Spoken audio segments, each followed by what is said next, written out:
and I made him watch.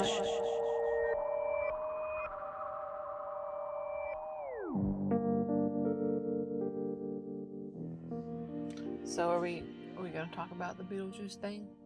Yeah. I mean, at some point, yeah. Yeah. It's pretty, it was pretty disappointing. Yeah. The more I think about it, the more disappointed I am. I still like the parts that I really like. Like, some of the parts are really good, and I really like them, but... Is that on the recording? Oh, no. Yep, that was on the recording. Yeah. Yep, that was loud. You okay over there? I am. You feeling all right? Right now, at this current moment in time, yeah, I'm okay. If you guys can still hear the sound in the background, the little gurgly sound, that was Troy's stomach. Yeah. I took some colon broom. We going into it, huh? I don't know. Let's see what the next hour looks like, I guess. Yeah. I pray for you. I pray for your soul and your anus. Thank you. You're welcome. Hello and welcome back to And I Made Him Watch, the podcast where I make my husband watch silly little movies. I'm your host, Dani Page, and here with me forever and always, the big top dog himself, filmmaker, and my husband, Troy Allen. Woof woof? I'm sorry? What? Dog, big dog, I don't know. Listen, not everything is going to be a great intro for me, okay? Sometimes I have to wing it. You know, sometimes you got a big swing and a hit, and sometimes it's a miss, you know, but it is what it is. I'm doing okay. I'm fine. Yeah? Yeah. You worried about your, insides right now? Not so much. I'll be worried about it probably within the next 30 minutes, because, yeah. Something's going to happen. Something's going to happen. I don't know. Well, we'll see what happens. So I made you watch Critters from 1986, where these fuzzy little aliens with large appetites try invading the perfect American family. It's a 7 out of 10 for me. I thought it was really great. It's not a bad movie. I thought it was a good movie. It's definitely a little campy, a little cheesy, but I like those type of things. Yeah. Especially when I started, noticing certain actors and stuff, and, having seen their other stuff, and, and it had that really,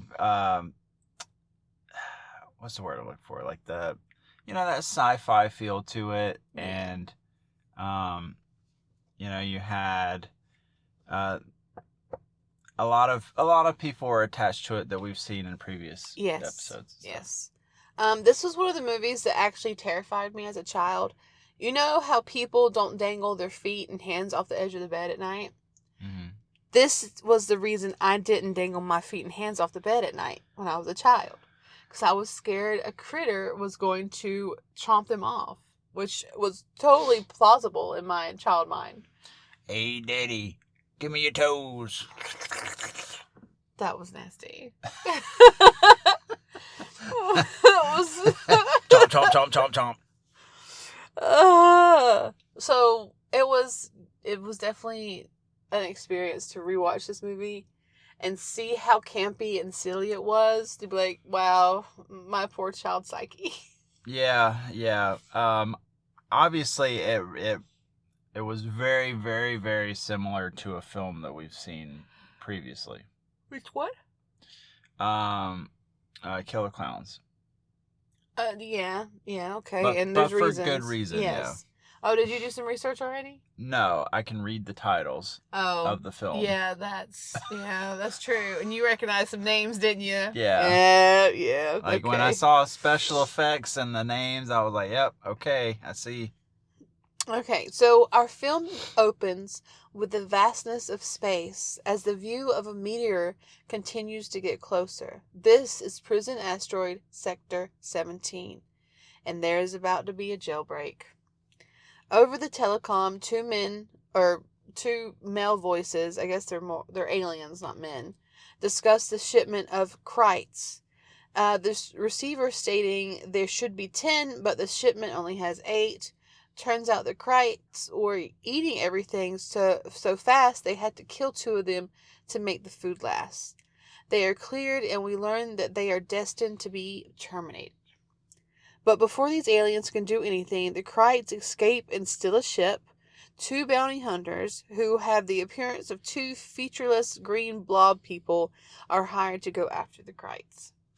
Yeah, I really Is it Krites liked or Krites? Krites. Okay, I was saying it right. All right. They call them Krites. I really liked the opening. Like, it was so bizarre. Like, I definitely didn't go into it expecting to see these like humanoid aliens and stuff. Mm-hmm. And it's like so over the top 80s that it's it really gives you that nostalgic feeling of the times, Oh, yeah. And then you've got the 2, I called them Star-Lord wannabes. Some fucking Peter Quill cosplayers. I mean, if anything, Peter Quill got inspiration from these guys. Probably, yeah. Yeah. Yeah, I could see that for sure. So, down on Earth, I'm pretty sure the movie is set in Kansas. We see the Brown family beginning their day, and we're talking about white picket fence, the classic upper middle class, where dreams come true type of family here. We've got this very heartfelt orchestra piece going on in the background. It's very touching. Makes me want to gag a little bit, but it's sweet. The mother, Helen, is betrayed by Dee Wallace. The father, Jay, is played by Billy Greenbush. The daughter, April, is played by Nadine Vandervelde. And the son, Brad, is played by Scott Grimes. So as soon as I saw Dee Wallace, I was like, no way. I was like, we need to watch Cujo for this series. Have you seen Cujo? I've never seen Cujo. We can watch Cujo. Yeah. It's been so long since I've watched Cujo that, oh my God, oh gosh. In all transparency, I have seen clips, but I've never seen the full movie. Okay. It's something. Yeah. The book is like heartbreaking. And it was at this point where the opening titles are rolling and stuff, and the special effects created by, and it's none other than the fucking Chiodo brothers. I think it was mostly Charles. Okay. Yeah, Charles Chiodo. But as our loyal listeners would know, we recently, a few episodes back, we watched Killer Clowns from Outer Space, which was all of them. Yes. Written, directed, all that stuff. So we also met the Chiodo brothers. We met them at Monsterpalooza this year in Pasadena, so that was super cool. Sweet little guys. Yeah, we got a shorty figurine signed by them, so super cool. And obviously, like, as soon as I saw that, it kind of set the tone for what I was going to see in this movie. Yeah, their movies tend to be very campy and goofy with this horror aspect as the main centerpiece. Yeah. And it's always a good time. Yeah. And the son, Brad, as soon as I saw him, even though he's like super young in this, I immediately realized that Scott Grimes also played Sergeant Donald Malarkey in Band of Brothers. Oh. Which I typically watch once a year. Yeah, you do. That is something you do. Yeah. So, the son, Brad, is trying to play sick so he doesn't have to go to school because of a test or something like that. The daughter, April, is being questioned by her parents about her new boy she's talking to. It's all very 90s sitcom going on in here. As April and Brad leave for school, their mother questions what happened to Charlie. Yeah, I don't remember exactly what Brad said in that scene. I just remember the father, Jay, sitting at the table, and he turns to him and says, "Boy, I'm going to wash your mouth out." Yeah, he's saying some stuff to his sister. Yeah. Which I thought was, like, cool. And then he said something about, I'm going to skin you and leave your bones out to dry or something like that. Yeah, there was some visuals there. Or some descriptions. I was like, there's nothing like threatening violence on your kids for missing the school bus. Yeah, it's the 80s. Yeah. Yeah. Yeah. Super cool. Down at the police station, Harv, I think, is a deputy or the sheriff, and the receptionist, Sally, exchange some words, and Sally's really into the tabloids. and tells him that John Travolta used to be a waitress in Fort Myers, Florida. This movie came out in the 80s and they were still ripping on John Travolta. Like, honestly. Sally then tells him that Charlie is in the back sleeping it off. So I'd like to point out that Sally is played by actress Lynn Shay. Okay. Who most people may know her from the Insidious movies. She's the older white woman in the those medium? movies. I think so. Oh, okay. But I also remember her from the late 90s movie Detroit Rock City. I don't know if you ever saw that one. But she plays, I believe it's Jam. In that movie, Jam is this like kid who has to go to this fucking Catholic school, and his mother's like super religious and stuff, but that's her. So okay. I thought that was pretty interesting. We then meet Charlie waking up from very abruptly from a nightmare, and he takes a swig from a bottle and tells Harv that they're coming.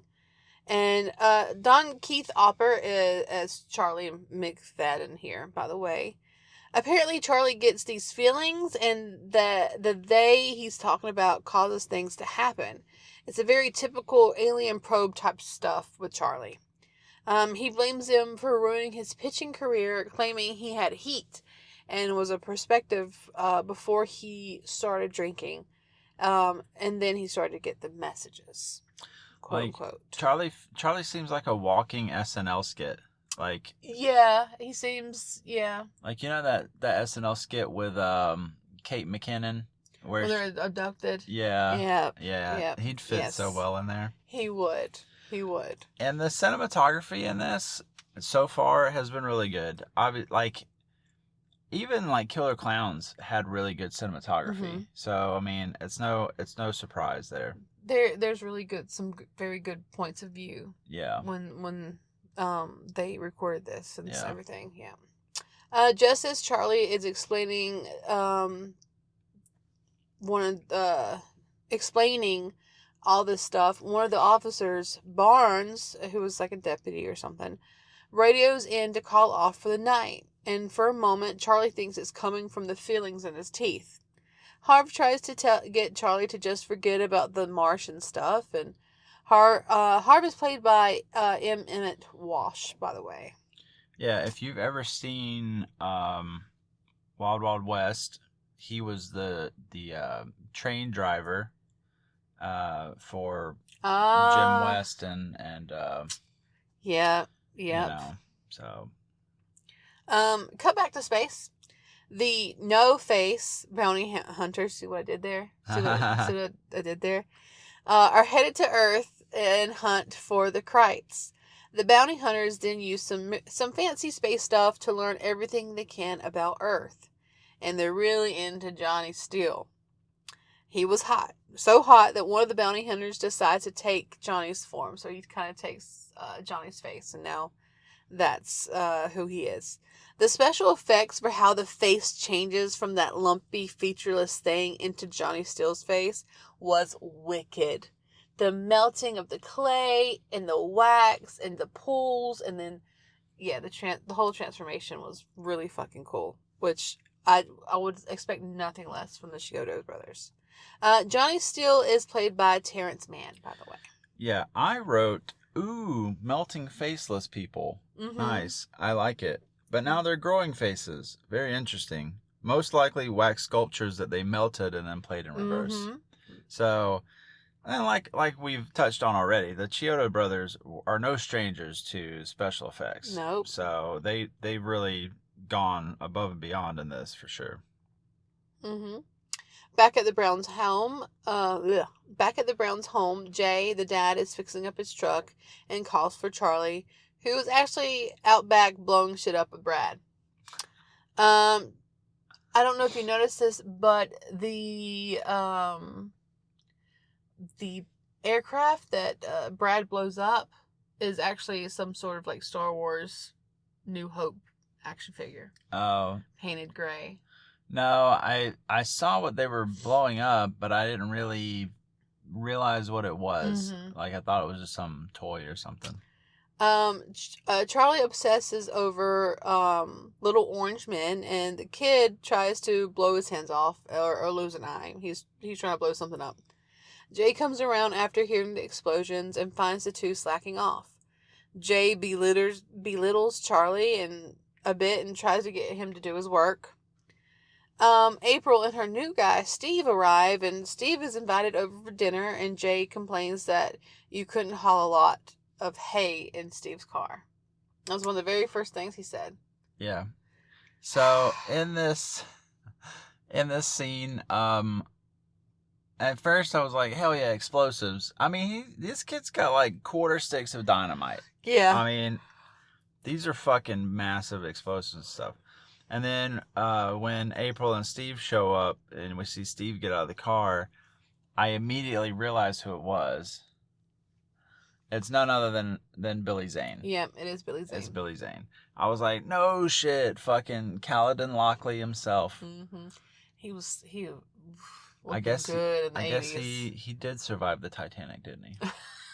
That's good. That's good for him. I mean, he lost the heart of the ocean, but yeah. He's got a nice. It seems like he's having a successful career in the movies. He was so handsome.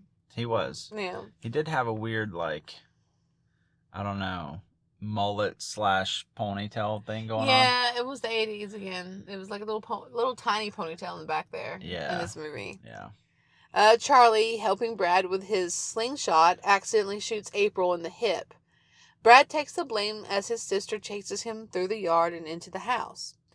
Brad's sent to his room without supper. He heads to his room and turns on some tunes, as one would, and Charlie heads home. Yep, poor Charlie. Always getting in trouble.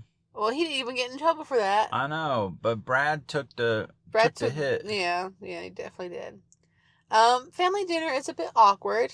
April and Steve head out for a drive, and Jay asks Helen if she and April have had the talk, and she's like, years ago. And Jay's a little taken back by that. Steve lets April drive, but they just go as far as to hide the car behind a silo and head into the barn. April actually luring him into the barn with his keys. It's a little like she wants it. Like, farm girls know what happened. Like, they've been around farm animals and stuff. They know what's going on. Yeah. She knows what she wants. So she leads him into the barn, and she's got it all set up too for him. Like, there's like lanterns and a blanket and a radio and stuff. Like, she had this planned. The details planned out. Yeah, but unfortunately for them. Yeah. So seeing Brad in this movie, I was like, they should make a Critters video game where you play as Brad. That would be pretty cool. That would be dope. There probably is a Critters video game out there from like the 80s or 90s. Probably. But like, because they recently did the Killer Clowns from Outer Space game, mm-hmm. but having like a single player type game where you're playing as Brad or Jay even or something like that, I think it would be pretty cool. Jay takes a plate of food up to Brad and questions why he's always fighting with his sister, yada yada, dad talk.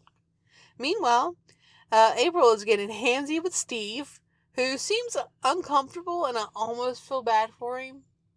Because it seems like she's pressuring him to do things, but he's pretty lenient to do them anyway, so... Brad stinks out of his window onto the roof, but is stuck up there when his dad enters a room, and he can't cross the window. The spaceship carrying the Krites passes over Charlie, who is biking home. Brad and his dad also see the spaceship flying over, and then the TV downstairs freaks out a little, and a short earthquake follows. Yeah, it's almost like when Brad and Jay see the spaceship, mm-hmm. they don't realize what it is. But I was like, how did they not notice this big ass spaceship? It was a little further. It was really close when it was passing Charlie. Like, it was really close past Charlie. Yeah. And then they just see a streak of red kind of across the sky. Yeah. Jay heads out to take a look at everything and make sure everything's all right, and finds Brad up in the tree. Instead of sending his son back into the house into safety, Jay takes him out into the fields to check on whatever crashed. Meanwhile, in the crashed spaceships, the Krites start to discuss their next move. Guess what it is? It's food. Hungry. Mm-hmm. Jay and Brad come across a bull that the Krites have started to eat. They rush back to the house, just passing the crashed ship. Yeah. Mm-hmm. That's when I was like, how did they not notice the fucking big ass ship? Like, because it's literally like the camera tracks with them running across the field, and then it just kind of pans over, and there's the fucking spaceship. It was dark, foggy, smoky, I guess. I mean, it's movie logic. Barnes calls into the station to ask Sally out, and she declines the offer. A dark ball of fur rushes in front of Barnes's car, and he crashes into a ditch. He then gets out to look at the dog he thinks he hit. He's attacked by the Krites and falls. The small furry things then pull him under his car and begin eating him. Yep. Jeff got. Yep. Yeah, Jeff got. In the POV of one of the Krites, we see it rushing towards the home of the Browns and trying to attack the family cat. Helen then the cat's name is Chewy, by the way. Mm-hmm. Helen then sees two glowing red eyes from the window in the kitchen, and she freaks out. Jay takes a peek outside and doesn't see anything. Duh, obviously. The bounty hunters arrive. One still not transformed. So you got one blobby, featureless creature, and then you got Johnny Steele. Or Terrence Man, who was looking pretty fine at the time. Yeah. Did you notice the bowling jersey that Jay's wearing? Mm-hmm. It's actually supposed to be a resemblance of the Ghostbusters. Right. Yes. Right. But it's a knockoff. It's just different enough to not get a fucking copyright infringement. Yeah, it was a nod to the Ghostbusters. Yeah, definitely. Jay tries to ring up Harv to tell him what's going on out there, but the phone is dead. The electricity is then cut, and Jay goes down into the basement to see if it's the breaker. The breaker is fine, but the main power lines are all chewed up. While looking through the basement with a flashlight, Jay finds one of the Krites and it attacks Jay. Jay is able to fight off the Krite, but falls against the stairs and then is shot with one of the spine needle things that the Krites have in their body. Helen and Brad are able to help Jay out of there though, so they save Jay. That whole scene, Brad kept wanting to go down the stairs and stuff, Yeah. and Jay's just like, no, just stay up there. Kids, Don't come down here. Kids. And he's down there just dying. He's being murdered. Well, by he's these trying to fucking protect Krites. his child. True, but it's like, hey, throw me a fucking rope or something, just drag me the fuck out of here. Yeah. The bounty hunters then find the deputy's car, or Barnes's car, and through the radio they learn about the people calling in weird stuff. The no face who doesn't have a face yet tries Barnes' face, but it's all weird looking and gross. I like Johnny's face more. Yeah. Well, because seeing Barnes, Jeff, that's the first time he's seen him, but Jeff is already dead. So when he takes on Jeff's form, it's the dead Jeff. Yes. So that's and his face is all fucked up and stuff. But obviously, he changes forms several times. Yeah. Which that makes sense about the dead thing. I didn't really think about it that way. Back at the Browns, Jay's half paralyzed still, but is regaining feeling slowly. April and Steve are still going at it, but Steve is attacked by one of the Krites when he tries to change the radio station. Brad rushes to help his sister when the family hears her screaming. Brad then tries feeding the Krite a firework. It explodes inside the creature and it dies. That was kind of cool. Yeah. Its stomach, you can see it blow up a little bit and then it crinkles and falls to the side. I mean, the dude ate a fucking quarter stick of dynamite. So yeah. Where do you think Brad got the dynamite? I don't fucking know, dude. The kid is wild. resourceful, yeah. The 80s are fucking wild. Yeah. Charlie arrives at the police station and tries to get Sally to call Harv about the aliens, and Charlie leaves to find Harv. Sally doesn't call anybody, obviously. Also, church is going on, and the bounty hunters crash into the church with the police car they found. The priest recognizes Jeff Barnes, and the bounty hunter then steals the priest's face. The bounty hunters then blow up some of the church for some reasons. It's whatever, man. Dude, that dude, he's so fucking trigger happy. Like, the organist, fell or something and hit the organ, and he immediately turned around and just fucking blasted it, bro. And then the whole thing with the parking job, which is funny. It's funny because they don't know how to drive a car, obviously. No. Even when they first stole Barnes' cruiser, the Johnny Still guy, he's sitting there feeling the fucking shotgun and pulls the fucking trigger of the shotgun and blows a hole in the fucking roof. I was like, well, that's one way to figure out how to use a it's fucking something. shotgun. Learning, I guess, Yeah. Back at the Browns, Jay is getting ready for war, man. He's loading his guns and everything. Helen tries to convince Jay to stay inside, but he's like, woman, we gotta get out of here before they get inside. And the family then slowly moves to their truck, which has been chewed up by the Krites. April remembers that she has Steve's keys, and they walks the family to the car, but a Krite is already chewing up the car. The Krites also appear to have grown a little bit. Yeah. Dee Wallace in this movie, she's so good at being scared. Like, there's lots of screaming and crying, dude, and it's very powerful, very emotional. Because you can see just the fear in her eyes and stuff, which the rest of the cast is doing a great job at too. But she's really like a notch above the rest, I feel like. Yeah, she's very talented. The family runs back to their house, but the door is locked now. The Krites attack Jay again, probably because they view him as the strongest, so you gotta get him out of the way first, kind of thing. It's very predatory in nature type thing. Helen's about to hit the Krite off. Helen is about to hit the Krite off of Jay, and Brad rushes to the back door to see if it's locked. Brad is able to climb a tree and climb through his bedroom window and let his family inside. The Krites are then scared off with the shotgun. Do you want to talk about the part? It's so funny. Go ahead. I knew you would. That's why I didn't say anything about it. One of the Krites looks at the other and is just like, they have weapons, and then they're both just like, fuck. And then one of them gets blown the fuck up with a shotgun. He's like, oh, they have weapons, and one Krite is like, so?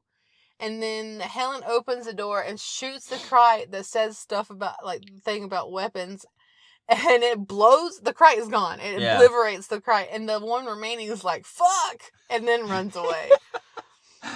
And it's all like, they're talking in their, like, alien Krite language, but it's all captioned and stuff. Yep. So it's super funny. It is. It was a good touch. Yeah. Down at the bowling alley, Jay's team has been trying to get a hold of him, but the lines are busy. Charlie is at the bar getting turned. Like, I guess fuck the aliens, right? Finding Harv and all this like, shit. Yeah, I'm gonna go get help. I'm gonna go find help. And then no, he's just at the bowling alley getting fucking sloshed. The bounty hunter have wandered into the bowling alley, and they are so creepy. They're just wandering around, staring blankly at everyone. The bounty hunters walk into the bar of the bowling alley after hearing gunshots on the TV. Charlie recognizes the bounty hunters as aliens, like, automatically. And the bounty hunters steal another face from the Chad type guy who was picking a fight or whatever. And they start blasting, and everyone runs from the bowling alley.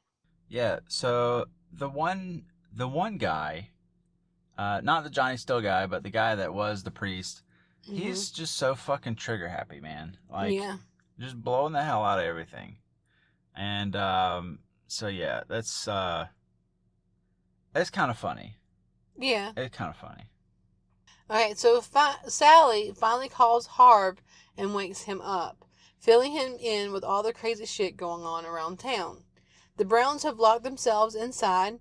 Jay is not looking too hot right now, and Helen also is losing it a little bit. The Krites then start to find ways into the house, and shoot the mom or Helen with one of the needles and paralyzes her, puts her to sleep, kind of thing. The family is forced to go upstairs. Brad grabs the shotgun, accidentally shooting the ceiling fan that actually falls onto one of the Krites, killing it. So, I mean, progress, I guess. Hey man, it's not stupid if it works, man. You know. I like how they look.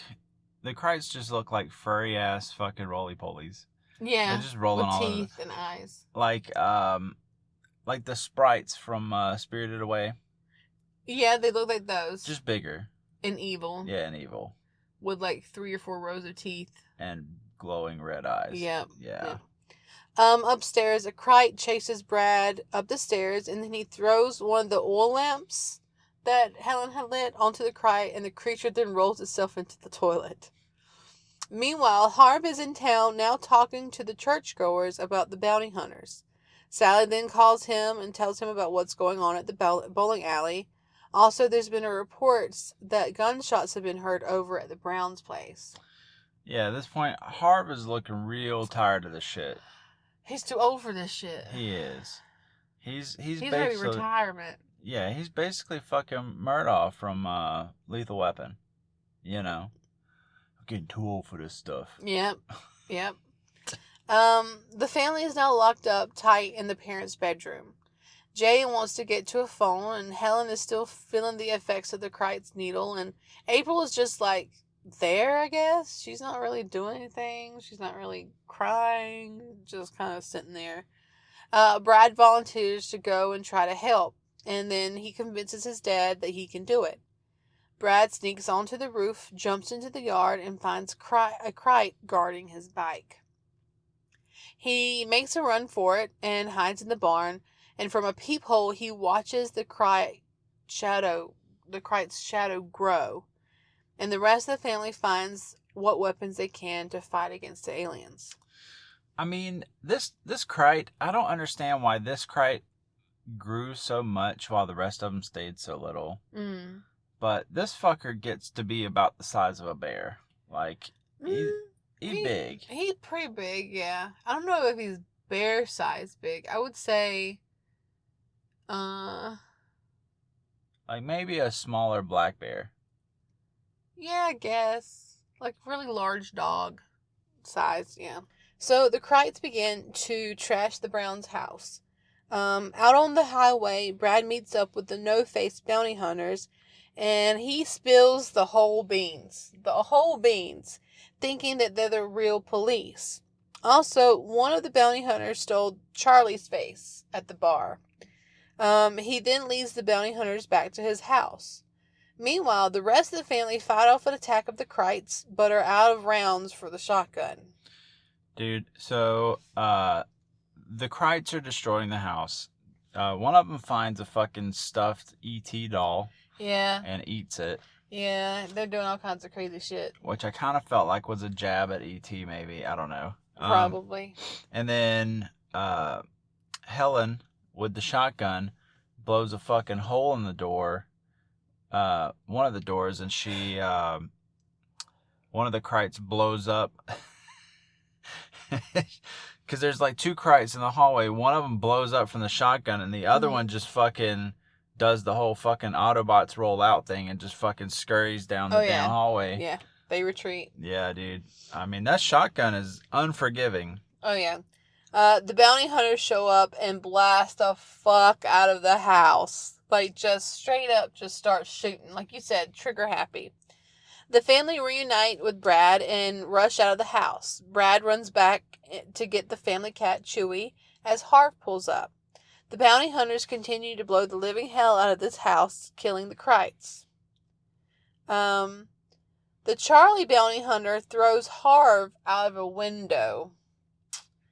Upstairs, Brad breaks off from the Johnny bounty hunter to look for Chewy the cat. As Brad looks out the window, the large Krite attacks him, and the bounty hunter is able to save him and scare the Krite away. Outside, the large Krite has grabbed April, and Brad and the bounty hunters chase after them.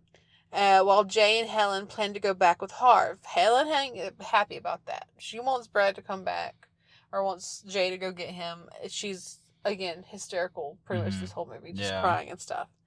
But the bounty hunter's car isn't starting, so they, like, scooch in with Harv in the front seat of a police car. So, and Brad and Charlie, crash into each other, pretty much.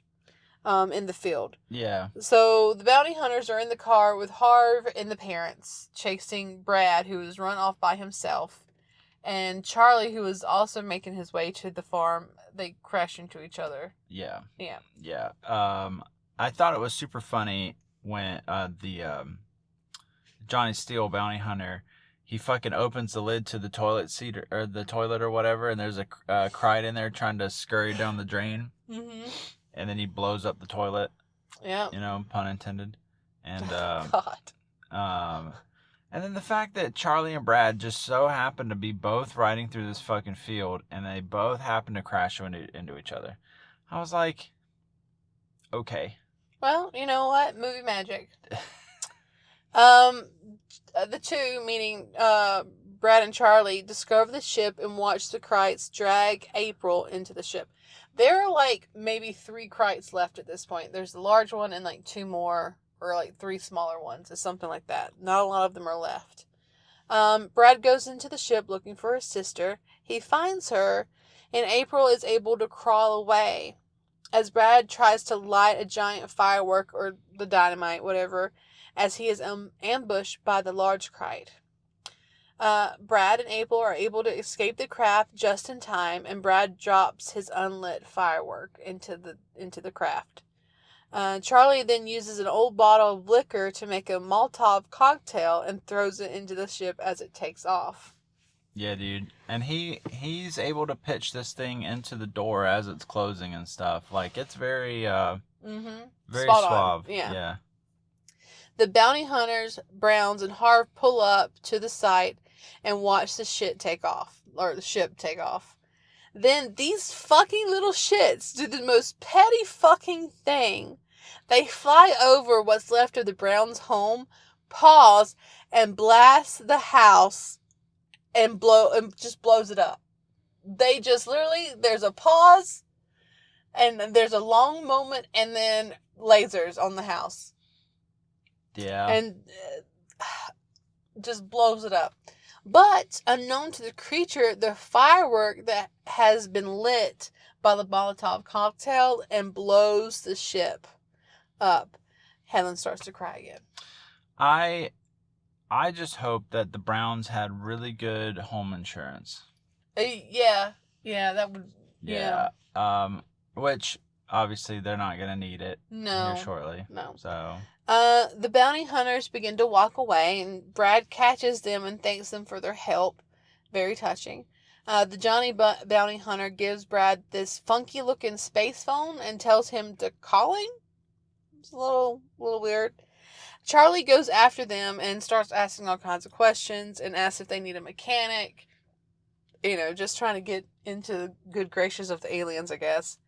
It looks like it's the next morning, and the Browns start to pick up their life and find Chewy. The cat's fine. The device that Johnny gave Brad starts to beep, and upon pressing the button, everything around them begins to rebuild itself, rebuilding the whole house for the Browns, like nothing happened. A happy ending as the bounty hunter's ship flies off. See, this part of the movie, this is what I would like to know how they did. Because the way that they destroyed the house, but then played it in reverse of it being rebuilt, you know, I feel like it was very well done. Probably had a stage house, or the front of a stage house, and blew it up. And recorded that, and then put all the pieces back together. Yeah, something. But... as the movie ends, we see 3 strange and rock-like eggs in the chicken coop, and a devilish evil giggle from a Krite. To be continued. And that's how you get Critters 2. Yeah, that's how you get Critters 2. So, the 1986 movie Critters was directed by Stephen Herrick. This was his directorial debut. So I think he did an outstanding job as the first time as he directed, and produced by New Line Cinema. It was New Line Cinema's answer to Warner Brothers' Gremlins that had released 2 years prior in 1984. Although Critters was sometimes seen as the response to Gremlins, the script actually had been written before Gremlins came out. However, the success of Gremlins likely pushed the New Line Cinema to fast-track the production of Critters. Gotta make that money. Yeah, obviously there's some similarities. Oh yeah. You know, but I feel like they are each their own movie. Mm-hmm. So. Critters was made on a modest budget about $3 million. For a sci-fi horror comedy with practical effects, the budget was fairly low. It earned more than half of its budget back on opening weekend, profiting over $13 million at the box office. That's a pretty good return. That's a good return, yeah. The alien creatures were designed by the Chiodo brothers, who also created the iconic clowns and killer clowns from outer space. The Krites were small, hairy, and had a distinctive, menacing yet humorous appearance, which became a signature element of the film. And if you haven't listened to our Killer Clowns episode yet, go do that. Please. Yes, please go do that. It is episode 10. Yep. Okay, I chose that movie. Yep, that was one of the movies. Not Dani. I did. So, you're welcome. So, Charles Chiodo based the design of the Krites on the Looney Tunes character Taz the Tasmanian Devil. Oh, I do see the resemblance. Right? I see it, yeah. Corey Burton, the voice behind the Critters, also created their language, which he described in an interview as a blend of French and Japanese elements. Oh. So it's not just blah, blah, blah, blah. Oh. Yeah, it's actually like a combination of it's like languages. Simlish. Yeah, I guess. Although the movie was filmed in California, the events take place in Grover's Bend, Kansas. Grover's Bend pays homage to the infamous 1938 radio broadcast of War of Worlds by Orson Welles. The broadcast claimed the aliens were landing in Grover's Mill and was executed so convincingly that thousands of listeners believed the fictional news report. Much like the plot of Critters, the the broadcast centers on aliens arriving in a spacecraft and subsequently attacking humanity. So what did you think of the movie, Troy? I thought it was probably one of the better movies we've watched. Mm-hmm. It's definitely on par with Killer Clowns. I don't know. I felt like the story was really good. Mm-hmm. It was just a all-around good movie. There's something about when the Chiodo brothers are involved in something where they can meet the expectations of something being campy, but not too campy enough to ruin the substance of the movie. Right. Because this story and the way this movie was executed was almost perfect in my eyes. It's a 7 out of 10, honestly. Mm-hmm. There are some parts where I'm like, it was kind of meh, but it flowed well enough for me not to really care about those meh parts in the way of the story being told. Does that make sense? Yeah. Yeah. So it was really good. I enjoyed rewatching this movie. It's been a really long time since I watched it. And it's pretty good. It's not a bad movie, especially compared to some things we've watched. Yeah. I'd probably give it like an 8. Oh yeah. Yeah. Nice. Yeah. It was exactly what you'd want out of a movie of that caliber. Yeah, creepy little critter comedy show. Yeah. And you have somewhat of a star-studded cast. I mean, Billy Zane, Dee Wallace, Scott Grimes. I mean, the only players I didn't really know were Jay, April, I didn't really know Charlie all that well, or the Johnny Steele guy. Oh, So, also the Johnny Steele song that's constantly playing in the movie is actually Terrence himself singing the song and everything. nice. And the song was specially produced and produced for this. For the movie. Yes. Okay. Mm-hmm. Well, I mean, it fits. It fits the bill. Yeah. You know, and he's definitely got it's more of an early 80s feel to him, like especially with his hair and stuff. Like his hair reminds me of Linda Hamilton in the first Terminator, 1983. Yeah. Or 82. Mm-hmm. I think it's 82. But yeah, very 80s. It's a good movie. You should watch it. If you haven't seen Critters, go watch it. Yeah. It's a must if you're into movies. Especially if you like 80 movies or little horror movies. I mean, and now having seen the first Critters, obviously we're going to have to watch the rest of them. Mm-hmm. Which I remember hearing that a young Leonardo DiCaprio is in Critters 3, I think. It's one of them. Yeah. So I'm excited about that. Yeah. Well, where can they find us, Troy? Well, you can always find us on Spotify.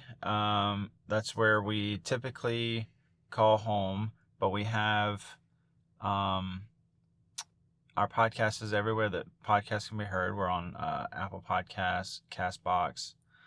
I don't think Google Podcasts exists anymore. Anyways, you can also find us on YouTube. On YouTube Instagram, as well. Threads, TikTok, as long as it's around. Yep, and you can also find us at our website at www.andimadehimwatch.com. You can also find our recent interview with Voyage LA on there as well. So don't miss out. Make sure you get all that good stuff. We also have a Patreon, which we post our raw, unedited episodes to. So we still got to figure out what else we're going to do with that, but there will be more things. There'll be more benefits to this, but the Patreon helps us out a lot. Yeah. I want to say the next logical step is probably merch. Maybe. If we get there. We'll see. Shirts, stickers, that sort of thing. Mm-hmm. Anyways, as always, thank you for listening. Make sure to share, like, follow, leave some reviews, and above all else, stay spooky. Bye!